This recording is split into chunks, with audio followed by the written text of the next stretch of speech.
결혼은 하나님께서 주신 복입니다. 결혼 안에서 있는 성생활도 하나님께서 주신 복입니다. 결혼한 사람에게든 결혼하지 않는 사람에게든 오늘 본문을 통해서 우리에게 예수님께서 주시는 가르침이 있습니다. 그것은 10계명 중에 7번째 계명인 간음하지 말라입니다. 오늘은 이 간음하지 말라에 대한 이 계명에 대해서 함께 말씀을 나눠 보려고 합니다. 그리스도인과 그리스도인이 아닌 사람들의 이 성 인식에 대한, 그리고 이 결혼과 이혼에 대한 그런 설문조사가 2017년에 바나 리서치에서, 미국에 있는 바나 리서치에서 진행이 된 적이 있었습니다. 이혼율을 보니까 모두 그리스도인이든 그리스도인이 아니든 25%의 가정이 이혼을 한 결과가 통계로 나왔습니다. 그리스도인이든 비기도인이든 별로 차이가 없다라는 것이죠. 믿는 사람과 안 믿는 사람들 사이에게 동거에 대해서 어떻게 생각하냐라고 물어봤을 때, 안 믿는 사람들은 88% 정도가 동거를 찬성한다. 또 믿는 사람도 41%가 동거에 찬성을 했습니다. 이 수치가 좀 놀라운데요.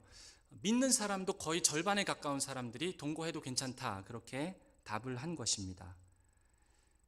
이뿐만 아니라 이 성에 대한 인식이나 또 이 음란물이나 포르노나 아니면은 결혼이나 이혼에 대한 이런 인식에 대해서 그리스도인이든 아니면 비기독교인이든 별로 차이가 없어지는 것이 요즘의 세태입니다. 그만큼 세속적인 성관념과 문화들이 사람들의, 또 교회 안에 있는 성도들의 마음속에 많이 치고 들어온 것입니다.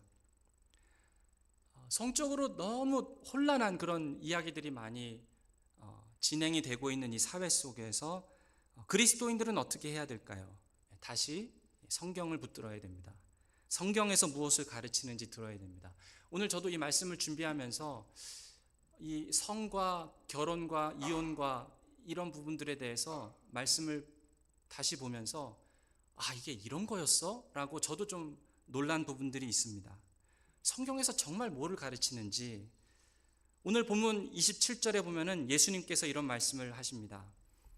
또 간음하지 말라 하였다는 것을 너희가 들었으나, 간음하지 말라라고 너희가 들었으나, 여기서 간음은 무엇을 말하는 것입니까? 결혼 밖에서 이루어지는 모든 성관계입니다. 결혼 밖에서. 성경은 성관계가 결혼 안에서만 있어야 된다라고 말씀합니다. 요즘은 뭐라고 합니까? 성관계는 남자와 여자가 서로 합의만 하면 얼마든지 할 수 있는 것이 성관계다, 이렇게 생각하죠, 세상에서는. 그런데 성경에서는 결혼 안에서만 이루어지는 게 성관계입니다. 성경은 결혼이 신성한 것이다라고 가르치고 하나님께서 정하신 제도임을 분명히 말씀합니다. 창세기 2장 말씀을 보면은 아담과 하와 이야기가 나옵니다. 23절에 하나님께서 결혼에 대해서 이렇게 말씀하십니다. 아담이 이르되 이는 내 뼈 중에 뼈요 살 중에 살이라, 이것을 남자에게 취하였은즉 여자라 부르리라 하니라. 이러므로 남자가 부모를 떠나 그의 아내와 합하여 둘이 한 몸을 이룰지로다.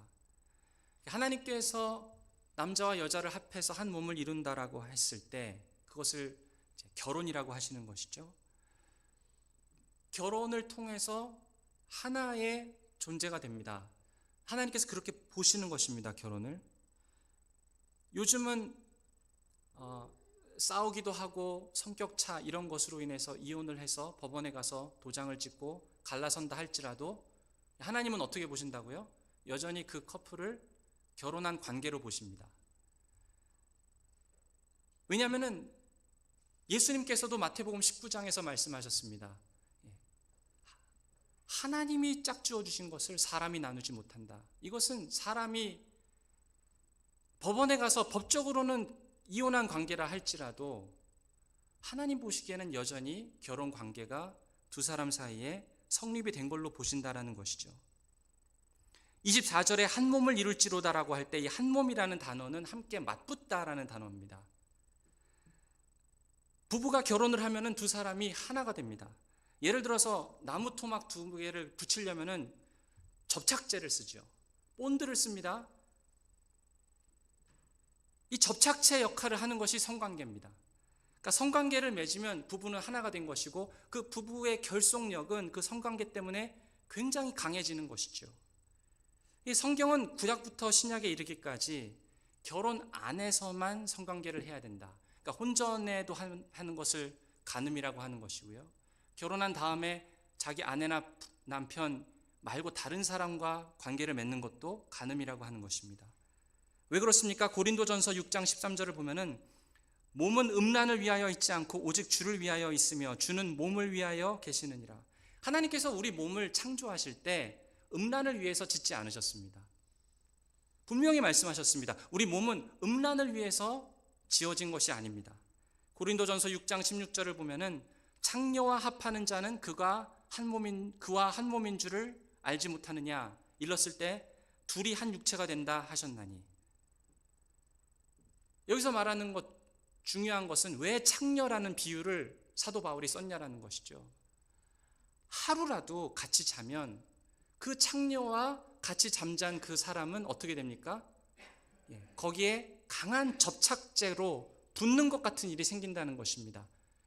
바울이 놀라운 것은 이 구절을 창녀와 자는 것을 얘기할 때 하나님께서 부부관계를 설명하셨던 창세기 2장 말씀을 그대로 갖다가 인용을 합니다. 그 말은 창녀와 한번 자면 부부가 한 몸이 되듯이 창녀와 한 몸이 된다는 사실을 너희가 알아라 라는 말씀입니다. 성관계를 한 번 맺는 것이 얼마나 심각한 것인지 사람들이 몰라요. 사람들이 정말 모릅니다. 한 번 성관계 맺는 것이 얼마나 심각한 것인지 사람들이 모릅니다. 같이 자면은 접착체로 끈끈하게 붙어버리는 것이죠. 하나님께서 우리 몸을 그렇게 창조하셨습니다. 사람의 몸은 음란이라는 것을 감당할 수 있도록 지어진 것이 아닙니다. 혹시 여러분 순간 접착제 사용하다가 이 엄지와 검지가 붙어버린 적 있으십니까? 이게 강한 본드로 붙으면 이거를 떨어뜨릴 때 어떻게 되나요? 이 살점이 뜯어져 나가는 일들이 있습니다. 피가 나고 이 엄지손가락에 있던 살점이 검지에 갔다가 붙습니다. 그냥 떨어지는 것이 아니죠. 성관계는 그런 것입니다. 하나님께서 우리 몸을 그렇게 창조하셨습니다. 성관계를 맺으면 둘이 붙습니다. 그런데 파트너를 바꿔가면서 이 사람 저 사람 떼었다가 붙였다가 그렇게 우리 몸을 만들지 않으셨다라는 것입니다. 우리 몸이 그러한 관계를 감당할 수가 없게 우리를 창조하셨습니다. 내가 결혼밖에 어떤 사람이랑 성관계를 맺으면 그러면 내 아내와 맺었던 그 강한 결속이 찢어집니다. 찢어지면은 아프죠. 남편의 일부분이 나한테 붙고 아내의 일부분이 나한테 붙습니다. 나의 일부분이 남편에게 아내에게 붙어있는 채로 찢어지는 것입니다. 그냥 붙었다가 떼었다가 반복하는 것, 그러면은 온 몸에 이 사람 저 사람의 그 기억들과 몸이 다 내 몸에 너덜너덜 붙어있는 것이죠. 그래서 사람들이 초혼보다 재혼에 실패하는 이유들이 많은 이유가 사실 재혼을 하면 두 사람이 사는 것 같은데 사실은 네 사람이 같이 사는 것입니다. 이전에 가졌던 이전의 남편, 이전의 아내를 그대로 데리고 와서 그 기억 가운데 현재 내가 새로 만난 남편이나 아내랑 살고 있기 때문에 네 명이 사는 것이에요. 그래서 재혼은 실패율이 더 높게 통계적으로 나와 있습니다. 고린도전서 6장 18절은 말합니다. 음행을 피하라. 사람이 범하는 죄마다 몸 밖에 있거니와 음행하는 자는 자기 몸에 죄를 범하느니라. 음행은 자기 몸에 죄를 범하는 것입니다. 다른 어떤 죄보다도 더 파괴적이라는 것이죠. 그래서 간음죄는 다른 죄들보다 더 마음에 큰 아픔과 상처가 있습니다.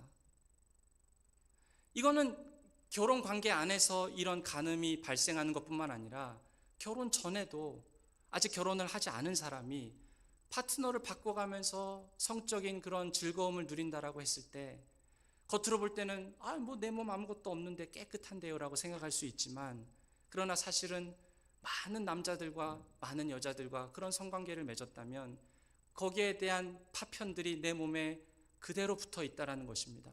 그래서 성관계라는 것을 간단하게 볼 수가 없는 것입니다. 그렇게 하나님께서 보시기에 중요하게 여기는 것입니다. 그래서 신명기 22장 말씀에 보면은 결혼하지 않은 남녀가 서로 잠을 자다가 성관계를 맺다가 드러나게 되면은 결혼을 시키라고 그렇게 명령합니다.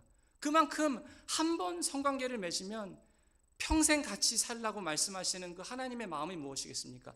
그만큼 하나님께서는 성관계를 중요하게 생각하고 심각하게 여기시고, 그리고 이것이 실제적으로 강한 본드와 같이 그렇게 서로를 결속하는 것이기 때문에 이것이 찢어져 버리게 되면은 심각한 아픔과 상처를 남기게 된다는 것입니다. 그런데 이런 얘기를 듣다 보면은 이렇게 생각하시는 분이 계실지도 모르겠습니다. 저런 얘기는 나랑은 상관없는 얘기잖아. 나는 간음죄를 저지르지도 않았고, 나는 결혼 밖에서 성관계를 가져본 적도 없고, 결혼 전에 다른 파트너와 혼전 관계를 맺은 적도 없고, 나는 동거한 적도 없고, 나는 결혼 관계를 깨뜨려서 이혼한 적도 없고, 그러니까 이 간음하지 말라라는 이 계명은 에 대해서는 나는 깨끗해. 근데 오늘 본문에 보니까 간음하지 말라는 계명을 이렇게 해석한 사람들이 나옵니다. 바로 서기관과 바리새인들이었습니다. 서기관과 바리새인들은 이 간음하지 말라라는 계명을 그냥 행위 자체를 범하지 않는 것으로, 그러니까 내가 그런 행위를 범하지 않으면 그러면 이 계명은 나랑 상관이 없는 것이고 나는 깨끗하다라고, 무죄하다라고 생각을 했던 것입니다. 우리가 이 율법에 대해서 계속 살펴보고 있지만 이 율법은 조항의 문제가 아니라 마음의 문제입니다. 서기관과 바리새인들은 이 율법이, 이 간음하지 말라라는 이 계명이 마음의 문제라는 것을 보지를 못했어요. 그래서 어떤 행동을 하지 않았기 때문에, 내가 어떤 선행을 또 했기 때문에 하나님께서 보시기에 나는 옳다, 그렇게 생각한 것이죠. 그들을 향해서 예수님께서는 오늘 본문 27절에서 이렇게 말씀합니다. 또 간음하지 말라 하였다는 것을 너희가 들었으나 나는 너희에게 이르노니 음욕을 품고 여자를 보는 자마다 마음에 이미 간음하였느니라. 그러니까 예수님께서는 간음하지 않는 그 행위도 중요하다라고 말씀하시지만 더 중요한 것은 마음이다 라고 하시는 것입니다. 죄는 행동의 문제일 뿐만 아니라 마음의 문제라는 것이죠. 그럼 마음속에 음욕을 품고 여자를 본다라고 했을 때 이 음욕은 도대체 무엇입니까? 예수님께서 말하는 음욕은 젊은 사람이 어떤 젊은 남자가 어떤 여성을 보고 마음속에 성적인 충동을 느끼는 것, 그런 것을 말하는 것은 아닙니다. 결혼한 부부가 서로에게 성적인 즐거움을 위해서 그런 충동을 느끼는 것, 그런 것을 말씀하시는 것이 아닙니다. 여기서 이 음욕을 품고라고 하는 이 말은 금지된 정욕입니다. 금지된 정욕. 금지된 정욕을 허용하는 것, 그것이 음욕이라는 것입니다. 그러니까 내 남편이 아니고 내 아내가 아닌 그 어떤 사람을 향해서 계속적으로 마음속에 상상하고 즐기는 것을 말하는 것입니다. 구약 사무엘하 11장에 보면은 우리가 다 잘 알고 있지만 다윗 이야기가 나옵니다. 다윗은 그야말로 하나님의 사람이었고 하나님의 마음에 합한 자였고, 그리고 하나님의 영광을 드러냈던 그런 참 위대한 왕이었습니다. 그런데 그의 삶 가운데 큰 실수를 범한 적이 있었습니다. 그것이 바로 바나바를 취했던 일이죠. 왜 다윗이 밧세바입니다. 왜 다윗이 밧세바를 범했습니까? 이 다윗의 마음이 이미 하나님께로부터 멀어져 있었기 때문입니다. 다윗은 그 마음을 지키지 못했습니다. 전쟁에서 계속 이기고 승승장구하고, 그래서 이제는 자기 부하들을 다 전쟁터로 내보내고 자기는 하루 종일 잠을 자다가 늦은 저녁이 되어서 해가 뉘엿뉘엿 질 때 그때 침상에서 일어납니다. 그래서 그 옥상 위에 올라가서 이렇게 한가하게 지내고 있을 때에 늘 보면은 사람이 돈이 많거나 또 시간이 많으면 늘 죄지을 궁리를 합니다. 한가할 때에 그때 저기 보니까 한 여인이 목욕을 하고 있는 것입니다. 그때 그걸 보지 않고 다윗은 방 안으로 뛰어들어가서 끊어냈어야 됐습니다. 마음을 다스려 달라고 하나님께 기도했어야 됐습니다. 근데 거기에 대해서 마음을 품고 자기 신하를 보내서 누군지 알아보게 해라. 다윗이 부인이 8명이 있었습니다. 8명이 있었는데 또 그 한 사람에 대해서 마음을 가졌던 것이죠. 그러니까 일이 이쯤 진행이 되면은 벌써 다윗에게 망조가 깃드는 것입니다. 그런데 여기서 이 서기관과 바리새인들의 기준으로 볼 때 아직 다윗이 잠을 잤습니까? 잠을 자지 않았죠. 그러면 서기관과 바리새인들의 기준으로 보면은 다윗은 지금 간음죄를 범한 것입니까? 범하지 않은 것입니다. 왜냐하면 잠을 자지 않았으니까요. 그런데 예수님의 기준으로 보면은 이 다윗은 지금 간음죄를 범한 것입니까? 범한 것이 맞습니다. 왜냐하면 그 마음으로 이미 밧세바를 보고 음란한 생각과 그 다른 사람의 아내를 탐하는 마음을 계속해서 품었기 때문입니다.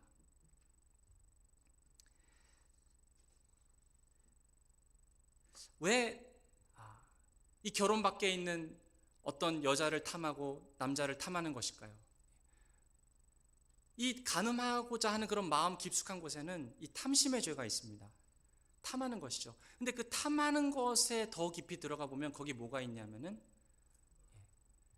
하나님으로 만족하지 못하는 그 부분이 있습니다. 그러니까 하나님으로 만족하지 못한다는 것은 하나님께서 나에게 주신 배우자를 만족하지 못한다는 것이죠. 그러면 그 더 밑으로 들어가 보면 무엇이 있냐면은 1계명을 범하는 부분이 있습니다. 하나님을 너희는 나 외에 다른 신을 두지 말아라. 하나님께서 나에게 주신 아내, 하나님께서 나에게 주신 남편을 만족하지 못할 때 그때 이 탐심을 품게 되고 그 탐심이 음욕의 간음의 죄로까지 가게 된다는 것이죠. 그래서 우리가 내 아내를 만족하고 있지 못하다면, 내가 지금 내 남편을 만족하지 있지 못하다면 그것은 우리가 지금 간음죄로 갈 수 있는 위험성이 상당히 높다라는 것입니다. 사랑하는 여러분, 우리의 마음은 어떠합니까? 우리가 잊지 말아야 되는 것은 이 죄라는 것이 우리 마음 깊숙한 곳에 이렇게 또아리를 틀고 있다는 것입니다. 마치 이 죄는 이 철장 안에, 우리 안에 갇혀 있는 이 여우 한 마리와 같다고 할 수 있습니다. 이 우리 안에 여우 한 마리가 두리번 어슬렁거리면서 나갈 궁리만 하고 있습니다. 문이 열기만 하면은 밖으로 뛰쳐나가고 싶어하는 그 여우 한 마리 같은 것을 한번 떠올려 보십시오. 기회만 생기면, 문이 열리면 나가려고 하는 것이죠. 그래서 마음으로 계속 간음을 하는 사람은 행동으로는 안 했다 할지라도 마음으로 계속 그것을 좋아하고 즐거워하고 생각하는 사람은, 그러면은 이거는 이제는 시간 문제가 됩니다. 기회만 있다고 하면은 그러면 여우가 뛰쳐나가듯이 뛰쳐나갈 수 있게 되는 것이죠. 이 죄가 그래서 참 교활합니다. 실제로 예를 들어서 우리가 그런 짓을 범하지 않았다라고 가정해 보겠습니다. 괜찮아, 내가 유혹을 받았지만 나는 그런 죄 짓지 않았어. 나는 간음, 유혹 이런 거 다 이겨냈어. 나는 포르노를 보지 않았어. 정말 잘한 것입니다. 정말 그래야 됩니다. 우리가 그런 행동을 해서 죄를 지으면 그 죄에게 밥을 먹기는 꼴이 되고, 밥을 먹으면 먹을수록 죄는 더 강해져서 우리를 집어삼키게 됩니다. 그 행동을 안 하는 것도 중요하지만, 그러면 그 상태에서 우리가 이제 나는 괜찮아, 나는 이제 다 괜찮은 거야, 스스로 만족해하고 있다면 그것 역시 심각하게 율법을 오해하고 있다는 것이죠. 계속해서 우리는 물어봐야 됩니다. 나는 왜 그러한 짓들을 내 마음속에 계속 원하고 있는가? 왜 그런 것들을 계속 생각하면서 좋아하고 있는가? 우리 마음 가운데 계속 물어봐야 됩니다. 우리 마음을 계속 무너뜨리려고 하는 이 죄가 얼마나 교활한지 기억해야 됩니다. 왜냐하면 지금 우리가 몸을 담고 있는 이 세상이 너무 음란해요. 어떻게 잘짓 잘못하다가는 그냥 그 쇠 우리를 열어서 이 여우가 뛰쳐나갈 수 있는 그런 일들이 이 세상에는 너무 많습니다. 얼마든지 우리가 그런 상황에 노출될 수 있습니다. 즐길 수 있는 것들이 도처에 널려 있습니다. 그뿐만 아니라 이 마음속에 그것을 좋아하고 상상하고 해보고 싶어하는 그 마음이 우리 가운데 있으면은 이 죄에 대한 습성을 우리가 또한 이해해야 되는데, 늘 아이를 낳고 싶어 합니다. 죄의 삭은 사망이라고 하지 않았습니까? 근데 그 죄 이전에 욕심이 잉태한 즉 죄를 낳고라고 했습니다. 그러니까 우리 마음속에 욕심이란 거를 품고 있으면은 엄마가 아이를 베듯이 그것을 계속해서 생각하다 보면은 그 아이가 태어나게 되듯이 우리가 욕심을 마음속에 품으면 이 욕심이라는 것은 결국에 애를 낳고 싶어 한다는 것이죠. 그것이 간음입니다. 그게 죄가 가지고 있는 경향입니다. 왜 도박을 하는 사람이, 이 도박꾼이 왜 또 결국엔 가서 도박을 합니까? 하루 종일 도박에 대한 생각을 하고 있기 때문이죠. 그래서 가서 또 도박을 하는 것입니다. 마음속에 이 간음에 대한 좋아하는 마음을 품고 있으면 결국에는 이것이 열매로 맺히게 되는 것이죠. 그것이 간음이고 그것이 죄의 열매입니다. 예수님께서는 그래서 이 간음의 문제를 마음의 문제라고 하신 이유가 거기에 있습니다. 어떻게 간음하지 말라는 계명을 지켜야겠습니까? 첫째, 마음을 지키십시오. 예수님께서는 오늘 본문 29절을 통해서 말씀하십니다. 만일 내 오른 눈이 너로 실족하게 하고는 빼어내버리라. 내 백체 중 하나가 없어지고 온 몸이 지옥에 던져지지 않는 것이 유익하며, 또한 만일 내 오른손이 너로 실족하게 하거든 찍어내버리라. 내 백체 중 하나가 없어지고 온 몸이 지옥에 던져지지 않는 것이 유익하니라. 예수님께서 내 눈이 너를 실족하게 하고 하면은 눈을 뽑아내고 내 손이 실족하게 하면 잘라버리라. 굉장히 과격한 말씀이죠. 근데 실제로 그것을 잘라낸다라고 해서, 눈을 뽑아낸다라고 해서 마음속에 이 간음의 문제가 해결이 될까요? 단순히 눈을 뽑으라, 손을 잘라내라라는 말씀이 아닙니다. 이 말씀은 이 죄의 문제가, 이 유혹의 문제가 우리 삶 가운데 얼마나 큰 문제인지 인식하라라는 의미입니다. 내가 정말 소중하다라고 생각하는 것, 내가 정말 좋아하는 것, 눈이 얼마나 귀합니까? 우리 손이 얼마나 귀합니까? 그런 귀하고 좋아하고 가치 있다라고 생각하는 것이 우리 삶 가운데 있습니다. 그런데 만약에 그것이 우리를 음란으로 이끌고 간음으로 이끈다면 그것을 쳐내라, 잘라버려라. 아무리 내가 볼 때 좋아 보이는 것, 그것을 내가 즐기고 좋아하는 것이 있다 할지라도 잊지 말아라. 더 중요한 것이 있는데 죄의 문제이다. 이 죄의 문제가 얼마나 큰 문제인지 알라라는 뜻입니다. 그래서 잘라낼 수 있는 것이죠. 그래서 눈을 뽑아내고 손을 쳐내라고 말씀하시는 것입니다. 이 얼마나 과격한 말씀입니까? 얼마나 극단적인 말씀입니까? 그럼에도 불구하고 우리의 마음은 적극적으로 이 마음을 지켜야 된다라고 말씀하고 계시는 것입니다. 내 마음속에 있는 이 여우 한 마리가 문이 열리면 뛰쳐나가려고 하는 이것이 뛰쳐나가지 못하도록 우리 마음을 지켜라. 어떻게 하면은 이 마음을 지킬 수 있겠습니까? 이 죄에 대한 성경의 기록들을 저희들이 좀 찾아볼 필요가 있습니다. 말씀을 읽을 필요가 있습니다. 그리고 이 죄 때문에 생기는 결과들이 무엇인지 저희들이 좀 알 필요가 있습니다. 지금까지 내가 쌓아놓은 모든 것들이 한 번의 이 죄의 이 실수 때문에 다 무너지는 것들, 우리가 그런 이야기들을 너무 많이 듣지 않습니까? 멀쩡했던 가정이 어느 날 갑자기 듣고 보니 깨졌다라고 하고, 간음에 빠지고 바람을 피우고, 그것 때문에 자녀들이 마음속에 피멍이 들고, 지금까지 그렇게 쌓아놓았던 모든 좋은 것들, 아름다운 것들이 한순간에 다 무너지는 것들을 우리가 듣지 않습니까? 이것이 죄가 가지고 있는 무서운 결과입니다. 숨기면서 남도 모르게 그렇게 마음대로 내가 혼자 숨기면서 즐기면 되지. 그러면 정말 다른 사람에게 영향이 없을까요? 다른 사람에게 피해 안 주고 나 혼자 즐길 수 있으면 되지. 그러면 정말 다른 사람들에게 정말 피해가 없을까요? 그렇지 않습니다. 우리 마음속에 그런 경향이 있고 음욕을 품고 그것을 즐기면서 살고자 하면은 결국에는 그것이 아내와 남편과의 관계에 영향을 미치고 자녀에게도 영향을 미칩니다. 한 번의 실수가 가져오는 큰 아픔과 실망과 좌절을 우리가 미리 볼 필요가 있습니다. 그리고 기도해야 됩니다. 적극적으로 기도해야 됩니다. 매일마다 일어나서 하나님, 내 눈을 제가 감당할 수 없습니다. 내 마음을 제가 감당할 수 없습니다. 하나님 앞에서 제가 오늘도 바로 서게 하시고 내 마음을 충동질하고 내 마음을 휘젓고 내 마음을 깨뜨리려고 하는 그 어떤 무엇이 오늘 삶 가운데 내 앞에 있다 할지라도 주님 순결을 선택할 수 있게 도와주시옵소서. 그렇게 기도해야 됩니다. 날마다 그런 경건의 훈련을 해야 됩니다. 그리고 성령님을 의지해야 돼요. 성령께서 우리의 마음과 생각을 완전히 사로잡으시도록 성령님을 의지해야 됩니다. 이 간음과의 싸움은 마치 어린 다윗이 골리앗과 싸우는 그것과 비슷합니다.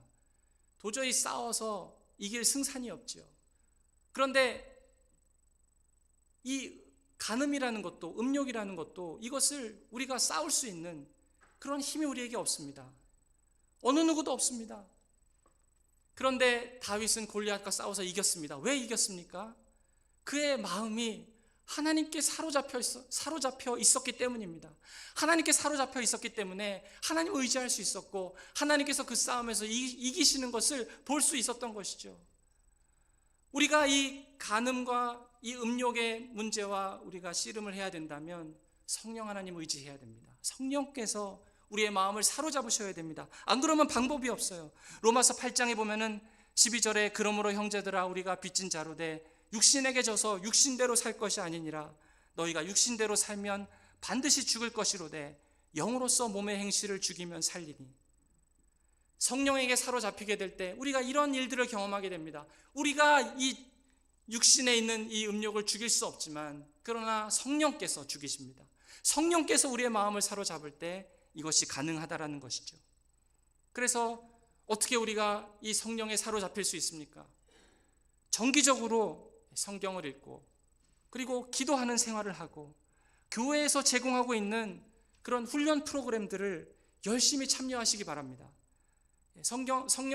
성상교회는 이런 훈련과 경건을 위한 그런 사역들을 제공하고 있습니다. 말씀을 공부하는 T공동체 학습 다음 주부터 시작입니다. 같이 모여서 말씀을 내 삶의 중심에 모시려고 하는 그런 노력을 같이 하는 것이죠. 도고기도팀에 들어가 보십시오. 함께 들어가셔서 모이셔서 한 달에 한 번씩 기도하시기 바랍니다. 특히 우리 젊은 분들을 위해서 기도해 주시기 바랍니다. 젊은 세대들, 어린아이들, 지금 이 토론토에 있는 이 성적인 문화가 너무 문란합니다. 저들을 위해서 기도해 주시기를 바랍니다. 셀 모임에 참석하셔서 함께 기도 나누시고 함께 서로를 세우면서 기도할 수 있습니다. 주일 오전에 성경 공부가 있습니다. 참석하셔서 말씀을 공부하세요. 교회 일찍 오셔서 10시에 시작입니다. 모임에 참여하셔서 말씀을 공부하시고 그리고 HBDC 목요일 모임에도 오시기 바랍니다. 아침에 함께 말씀을 묵상하는 시간이 있습니다. 유스그룹에서 큐티 모임이 있습니다. 토요일 아침 10시마다. 데이빗 정용태 목사님이 아이들 만나서 성경 공부하고 스스로 큐티할 수 있는 법을 가르쳐 주시고 같이 모여서 함께 큐티를 합니다. 그래서 혼자 나중에 집에서 혼자 큐티할 수 있도록 그런 모임에 자녀들을 보내시기 바랍니다. EM과 KM 청년들은 제자훈련을 하고 있습니다. 우리 KM은 박형희 목사님 인도하시고 EM은 제가 하고 있습니다. 교회를 어떻게 건강하게 세울 것인가, 이 장로교 시스템이 무엇인가, 교회가 어떻게 더 건강해질 수 있는가, 이런 것들 저희가 공부하고 있습니다. 그리고 전에 제가 말씀할 때 부탁드렸던 이 마태복음 손으로 기록하는 것 잘 하고 계시나요? 잊어버릴만 해서 제가 또 말씀드립니다. 지금 1장부터 28장까지 다 쓰지 마십시오. 말씀을 주일날 들으시면 댁으로 가셔서 그 부분에 대한 거를 쓰시기 바랍니다. 그리고 그 마음을 마음판에 새기세요. 마음판에 내가 주께 범죄치 아니하려 하여 주의 말씀을 내 마음에 두었나이다. 그러면은 그것을 쓰실 때에 다시 그 마음이 그 설교와 그 성경 구절이 내 마음을 움직이기 시작하실 것입니다. 그리고 공예배를 중요하게 여기시기 바랍니다. 주일 예배, 수요 예배, 새벽 기도회. 그냥 오지 마십시오. 마음을 준비하고 오십시오. 예배를 기대하는 마음으로 오십시오. 준비된 마음으로 오십시오. 그냥 오지 마십시오. 하나님의 말씀을 정기적으로 읽고 묵상하고 듣고 말씀을 사랑하세요. 형식적으로 하고 그냥 눈에 보이니까 읽히고 그러면 다 잊어버립니다. 마음의 말씀이 남지가 않아요. 그렇게 마음의 말씀이 남지가 않고 그러면 또 세상의 더러운 것들이 머릿속에 들어오고 그러다 보면 그렇게 믿었던 내 남편, 그렇게 믿었던 내 아내, 그렇게 믿었던 내 자녀가 어느 순간 다 휩쓸려서 떠내가려 가버리고 맙니다. 다 빠져들고 말아요.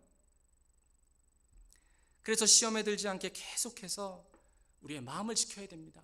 눈을 뽑아내는 각오로, 손을 잘라내는 각오로, 이 죄의 문제가 내가 좋아하고 중요하게 생각하는 그 어떤 것보다도 더 중요한 것을 알고, 이것이 가져오는 결과가 얼마나 참혹한지를 알고, 우리의 마음이 하나님 아버지 앞에서 다루어지도록 그렇게 적극적으로 우리의 마음을 지켜야 됩니다. 생명의 근원이 그 마음에서 나올 줄로 믿습니다. 둘째로, 어떻게 간음하지 말라라는 계명을 지킬 수 있겠습니까? 가정을 지키십시오. 부부의 하나됨을 지키십시오. 예수님께서 말씀하셨습니다. 31절에 또 일렀으되 누구든지 아내를 버리려거든 이혼 증서를 줄 것이라 하였으나 나는 너희에게 이르노니 누구든지 음행한 이유 없이 아내를 버리면 이는 그로 간음하게 하며 누구든지 버림받은 여자에게 장가드는 자도 간음함이니라.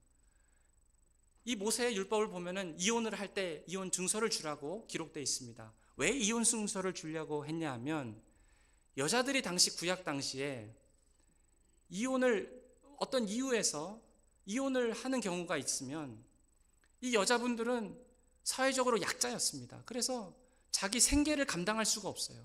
그러니까 반드시 남편을 새로 만나야 됩니다.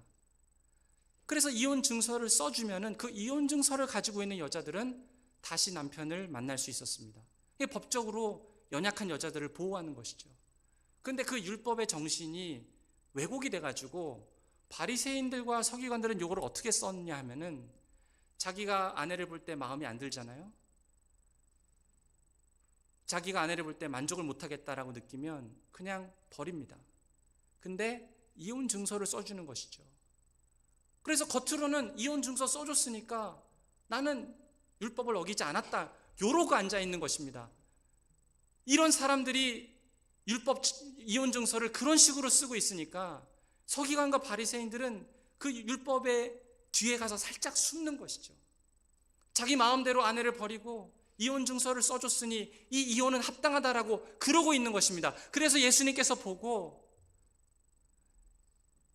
아내를 버리지 마라. 아내를 버리면 그 아내로 하여금 간음을 하게 만드는 것이다. 아내를 버리지 마라. 그 여자에게 장가드는 그 남자도 간음하는 것이다. 결국에 무엇입니까? 이혼하지 말라라는 뜻입니다. 이혼하지 말라라는 뜻입니다. 왜냐하면 간음하게 되니까. 그래서 성경에 고린도전서 7장에 보면은 혹시 이혼한 사람이 있더라도 다시 재혼하지 말고 그냥 독신으로 살아라. 만약에 또 결혼을 하겠다면 이전에 갈렸던 그 남자나 그 여자랑 같이 합해라.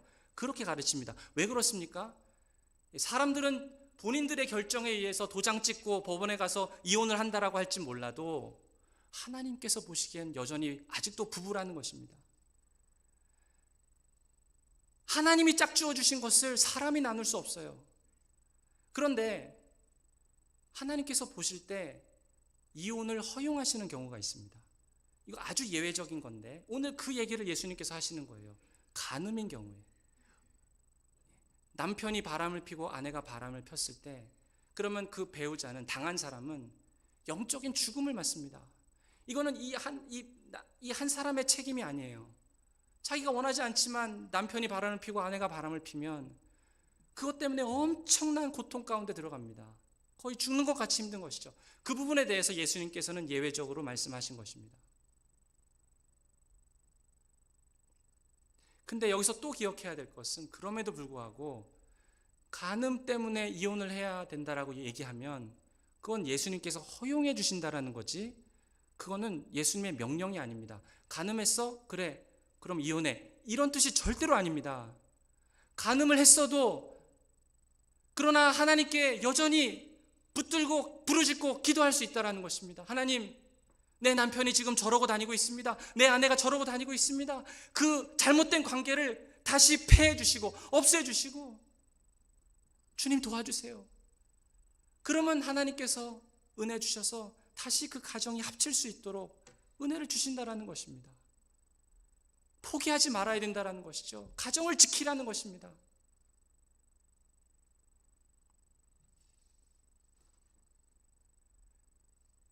하나님께서 결혼 관계를 주신 목적으로 다시 돌아가 봐야 됩니다. 왜 결혼을 주셨을까? 이 결혼은 이 땅에서 천국에 있는 예수님과의 그 신부 대신 신랑 대신 우리 예수를 모시고 함께 사는 그거 연습하는 게 이 땅에서의 결혼입니다. 예수님께서 우리를 어떻게 사랑하셨습니까? 우리가 뭐 사랑받을 만한 해서 아름다웠기 때문에 그럴 만한 괜찮은 사람들이기 때문에 우리를 예수님께서 사랑하셨습니까? 그것이 아닙니다. 우리가 아직 죄인 되었을 때, 우리가 예수님께 원수 되었을 때, 우리가 예수님께 주먹을 휘두르고 있을 그때에 예수님은 우리를 사랑하셨습니다. 우리를 사랑하시고 우리를 자녀 삼으신 목적은 우리가 더 사랑받을 만한 아름다운 존재로 만드시기 위해서, 우리를 아름답게 하시기 위해서 우리를 사랑하셨습니다. 그 예수 그리스도의 사랑을 아는 사람은 자기 아내를 그렇게 사랑할 수 있습니다. 자기 남편을 그렇게 사랑할 수 있습니다. 아내가 나한테 친절하게 대해주고 남편이 나에게 나이스하고 자녀들에게 잘해주고 그럴 때에만 사랑하는 그런 것이 아니라는 것이죠. 사랑받을 만하니까 사랑하라 그런 말이 아닙니다. 그 남편을 아내를 사랑해서 그 아내가 점도 없고 흠도 없고 거룩하고 흠이 없게 아름다워지도록 우리가 사랑하는 것입니다. 그것이 남편 아내의 관계입니다. 그래서 우리가 이 땅에서 그 관계를 잘 하면은 천국에 가서 그 관계가 예수님과 우리의 관계로 바뀝니다. 우리가 예수님을 우리의 신랑으로 모시고 영원토록 기쁘게 사는 것이죠. 그 일을 이 땅에서 우리가 남편과 아내 사이의 관계 가운데서 연습하는 것입니다. 그렇게 배우자를 사랑하십시오. 그러면 그 아내는 아름다워질 것입니다. 그렇게 남편을 사랑하십시오. 그럼 그 남편은 아름다워질 것입니다. 그것이 우리에게 하나님께서 결혼 관계를 허락해 주신 이유입니다. 믿지 않는 사람을 저희가 생각해 보면은 그 예수 그리스도의 사랑을 모르기 때문에 그런 식으로 남편을 사랑하고 그런 식으로 아내를 사랑할 것을 우리가 기대하기가 참 어렵습니다. 아직 결혼을 하지 않으신 분들께서는 이제 남편과 아내를 잘 선택하셔야 됩니다. 결혼은요, 결코 쉬운 결정이 아니고 중요한 결정이지만 그냥 중요한 결정 정도도 아닙니다.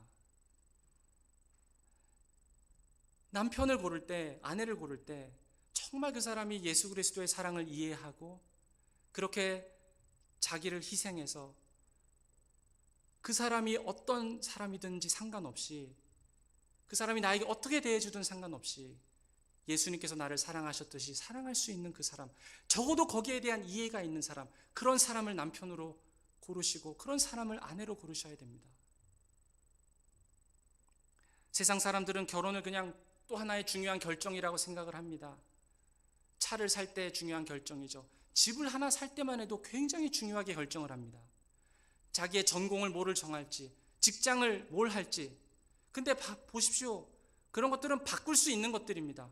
중요한 결정이지만 바꿀 수 있습니다. 결혼은요, 바꿀 수 없습니다. 세상 사람들은 결혼은 바꿀 수 있다라고 얘기합니다. 중요한 결정 중에 하나라고 얘기합니다. 성경은 무엇이라고 합니까? 우리가 결혼하는 순간 이거는 이제 우리 손을 떠난 것입니다. 우리가 되돌릴 수가 없는 것입니다. 하나님의 손에 맡겨진 것이 결혼입니다.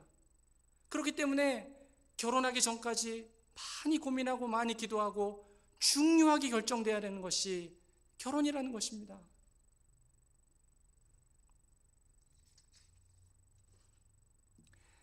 사랑하는 여러분, 여러분께서 결혼과 가정을 귀하게 여기시고 침소를 귀하게 여기시고 결혼을 하나님께서 기뻐하시는 거룩한 관계로 세워간다면 그 유익은 여러분에게 뿐만 아니라 결국엔 누가 또 받습니까? 우리 자녀들이 유익을 받습니다. 오늘 어린이 주일입니다. 자녀들에게 우리가 줄 수 있는 가장 최고의 가정교육은 부부가 서로 사랑하는 것입니다. 그것이 자녀들에게 줄 수 있는 가장 큰 선물이고 교육입니다. 부부가 서로 사랑하는 것, 부부가 서로 만족하는 것, 그렇게 아름답게 가정을 세워가는 것, 그것보다 자녀들에게 줄 수 있는 더 큰 선물은 없습니다. 세상에서 많은 목소리들이 있습니다. 결혼에 대해서 이렇다 저렇다, 이혼에 대해서 이렇다 저렇다, 혼전 순결에 대해서 이렇다 저렇다 말들이 많습니다. 그러나 우리들은 다시 그럴 때 성경을 붙잡아야 됩니다. 이 진리가, 이 말씀이 너무 마음속에 크고 무겁게 느껴질 수 있습니다. 그러나 제가 믿는 것은 우리가 이 하나님 말씀의 진리를 바로 알고 그것을 깨닫게 될 때 오히려 그 안에 자유가 있고, 오히려 그 안에 분명한 확신이 있을 수 있고, 우리가 하나님 말씀을 알면 알수록 그 안에 더 소망이 있고, 그 안에 더 믿음을 우리가 더 키워갈 수 있고, 그런 귀한 복들은 하나님 말씀을 알면 알수록 더 우리에게 복으로 주신다라는 것입니다. 많은 세상의 사람들은 자기 생각으로, 자기 양심으로, 자기 판단으로 결정하지만 하나님을 믿는 사람들은 배운 대로, 성경이 말하는 대로 결정하고 그렇게 그 길을 걸어가야 하는 것입니다. 그렇게 가정을 세우시기 바랍니다. 그렇게 결혼을 준비하시기 바랍니다. 그렇게 자기 마음을 지키시기 바랍니다. 그렇게 앞으로 하나님께서 하실 때에 우리의 삶 속에, 우리의 심령 가운데, 그리고 우리 가정과 또 교회 가운데 하나님께서 많은 복들로 풍성하게 부어주실 것을 기대하시기 바랍니다. 하나님께서 그렇게 역사하실 것입니다. 그렇게 가정을 세워가시는 저와 여러분 될 수 있기를 주님의 이름으로 축원드립니다.